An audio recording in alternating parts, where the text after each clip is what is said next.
4 Desember 1976, Tengku Hasan Muhammad di Tiru mendeklarasikan gerakan kemerdekaan Aceh di Gunung Cokjan, Tiru Pidi. Cucu dari pahlawan nasional Tengku Cik di Tiru ini hilang kesabaran karena ketimpangan kesejahteraan rakyat Aceh yang berbanding terbalik dengan kekayaan alamnya. Tidak hanya itu, kekerasan militer dari pemerintahan pusat yang menindas rakyat Aceh sejak pemerintahan Presiden Soekarno sampai Presiden Soeharto juga menjadi pemicu terbentuknya gerakan Aceh Merdeka. Sejak saat itu, Hasan Tiru menjadi buruan kelas wahid pasukan keamanan pemerintah. Dia dicap pemberontak yang merongrong stabilitas keamanan Indonesia. 3 tahun lamanya, Tengku Hasan Tiru bergerilya memimpin pasukan Aceh di belantara hutan Aceh. 10 tahun setelah deklarasi gerakan Aceh Merdeka itu, Tengku Hasan Tiru dan Tengku Malik Mahmud berangkat ke Libya untuk membangun jaringan dan membentuk pasukan paramiliter. Mereka bertemu dengan perwakilan dari pemimpin Libya, Muammar Gaddafi. Hasan Tiru mengajukan permohonan agar Libya dapat memberikan pelatihan militer kepada para pemuda Aceh untuk dididik menjadi tentara yang tangguh. Pada saat itu, Libya sedang berkonfrontasi dengan Amerika Serikat karena persoalan politik dan keamanan internasional. Ketika itu, Libya sedang bersiaga dengan kemungkinan serangan Amerika dan sekutu-sekutunya. Nah, di sini Hasan Tiru dan Malik Mahmud juga sempat menyatakan kesiapan pemuda-pemuda Aceh untuk membantu Libya jika diserang oleh Amerika. Pemerintah Libya kemudian setuju membantu melatih pasukan Aceh sebanyak 50 orang. Untuk tahap pertama, waktu diberikan selama 1 bulan guna mendatangkan pemuda-pemuda Aceh tersebut. Mereka akan dilatih di Camp Tanzura. Camp Tanzura adalah salah satu camp pelatihan militer yang diperuntukkan bagi bangsa-bangsa tertindas yang ingin merdeka. Muammar Gaddafi menyebutnya sebagai pelatihan untuk orang-orang tertindas di negaranya. Camp ini awalnya hanya digunakan sebagai tempat latihan paramiliter Libya. Selain dari Aceh, pelatihan militer Camp Tanzura juga diikuti oleh para kombatan dari Patani, Thailand, Muru, Filipina, Organisasi Pembebasan Palestina, PLU dan Sayap Militer Perjuangan Irlandia Utara atau IRIS. Di Camp Tanzura ini, para pemuda Aceh selalu mendapatkan predikat terbaik dalam pendidikan militer. Di sana mengalahkan para pemuda dari negara-negara lain. Pelatihan militer ini diperkirakan berlangsung dari tahun 1986 sampai dengan 1990, di mana setidaknya 1.000 personil GAM dilatih oleh militer Libya. Di antara para pemuda Aceh yang ikut berpendidikan militer di Libya, ada sosok pemuda tampan bertubuh tinggi besar yang ikut dalam pelatihan tersebut. Dia termasuk angkatan gelombang pertama di tahun 1986 yang datang berlatih di kamp militer Libya. Ketika itu, usianya masih 22 tahun. Kelak pemuda ini menjadi panglima perang sayap militer GAM, namanya Muzakir Manaf. Orang-orang biasanya memanggil dengan sebutan Mu'alim.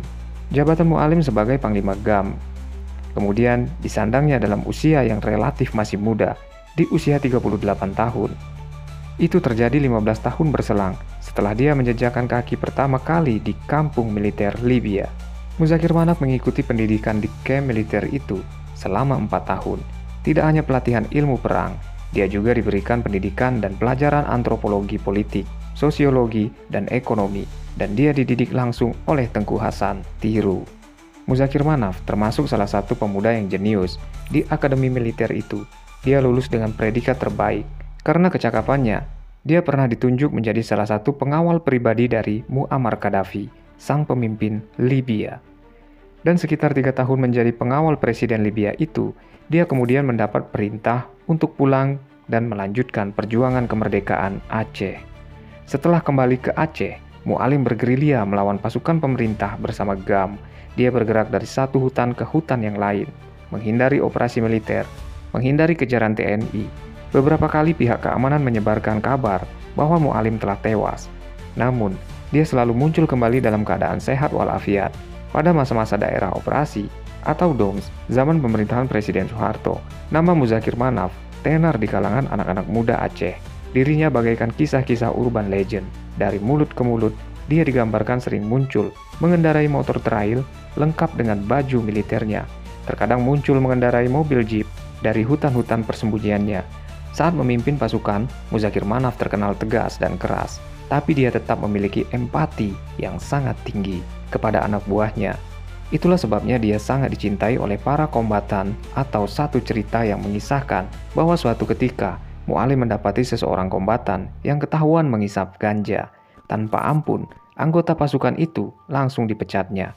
Salah satu kombatan yang menyaksikan mengisahkan bahwa saat itu Mualim merasa sangat bersalah karena pasukan ada yang mengonsumsi ganja. Sang kombatan memperhatikan dengan seksama raut wajah sang panglima, matanya berkaca-kaca. Air matanya berlinang meski merasa sedih, tapi dia harus memecat salah satu pasukan yang selama ini begitu setia kepada dirinya. Karena aturan itu harus dijalankan, Mualim mulai memegang kendali pasukan besar ketika dia ditunjuk sebagai Panglima Wilayah Pase pada tahun 1998. Tahun 2002 akhir, Mualim diangkat menjadi Panglima, menggantikan Tengku Abdul Sapi yang karena tertembak pasukan TNI. Dia menjadi Panglima GAM termuda di usia 38 tahun. Posisi ini kemudian dijabatnya hingga kesepakatan damai antara GAM dan pemerintah Indonesia yang terjadi di Helsinki di tahun 2005. Panggilan Mualim yang disematkan kepadanya juga bukan panggilan sembarangan. Pada masa Perang Aceh, gelar Mualim hanya disematkan oleh orang yang berpendidikan tinggi tentang kemiliteran. Dan panggilan ini masih tersemat sampai saat ini sebagai Panglima Kombatan untuk seorang Muzakir Manaf. Dan di sini pada Desember 2004 terjadi bencana alam yang sangat dahsyat. Kejadian ini terjadi di Aceh. Gempa bumi dan tsunami memporak-porandakan negeri Serambi Mekah.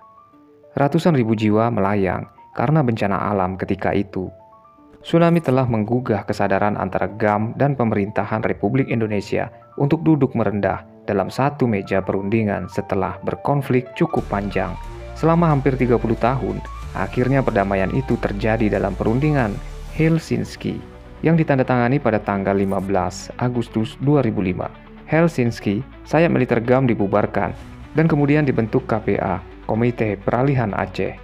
Organisasi ini adalah wadah transisi mantan kombatan GAM ke masyarakat sipil biasa. Mualimlah yang kemudian ditunjuk memimpin Komite Peralihan Aceh itu hingga saat ini. 4 bulan setelah perjanjian damai itu, Muzakir Manaf muncul ke hadapan publik secara resmi. Ini adalah pertama kalinya dia muncul terang-terangan. Dia cuma menyampaikan perata singkat dalam konferensi pers. Di sini, Mualim masih menjaga kemisteriusannya setelah bertahun-tahun bergerilya di hutan-hutan Aceh. Pengaruh Mualim di kalangan kombatan juga masih sangat kuat. Meski sudah di masa damai ini, sangat terlihat ketika Din Minimi, pemimpin kelompok bersenjata di Aceh, menolak menyerahkan diri kepada aparat untuk dibawa ke Jakarta atau Banda Aceh sebelum dijemput sendiri oleh Muzakir Manaf yang pada saat itu telah menjadi wakil gubernur Aceh. Tahun 2007, para mantan kombatan GAM mendirikan partai lokal bernama Partai Aceh. Muzakir Manaf memimpin partai ini selama 3 periode. Sejak pertama kali partai ini didirikan tahun 2012, dia mencalonkan diri sebagai calon wakil gubernur berpasangan dengan tokoh GAM, Dr. Zaini Abdullah sebagai gubernurnya. Pasangan tersebut memenangkan pilkada. Ketika itu Mualim kemudian dilantik sebagai wakil gubernur pada tanggal 4 Juni 2012. Dan di tahun 2017 dia kembali mencalonkan diri dalam pilkada Aceh. Kali ini sebagai gubernur, tapi dia dikalahkan oleh Irwandi Yusuf. Tahun 2004, dalam pilkada serentak, Muzakir Manaf kembali mencalonkan diri sebagai gubernur Aceh. Kali ini dia menang sebagai gubernur untuk periode 2024 sampai 2029. Setelah mengalahkan Bustami Hamzah, Partai Aceh, partai yang dipimpinnya juga mendominasi kursi parlemen daerah Aceh dengan perolehan lebih dari 21% suara. Dan inilah perjalanan hidup dari gubernur Aceh, yaitu Muzakir Manaf atau Mualim. Dan terima kasih untuk kalian semua sudah menonton video ini. Dan semoga pembahasan kali ini memberi sedikit pengetahuan untuk kita semua. Sampai berjumpa kembali di video selanjutnya.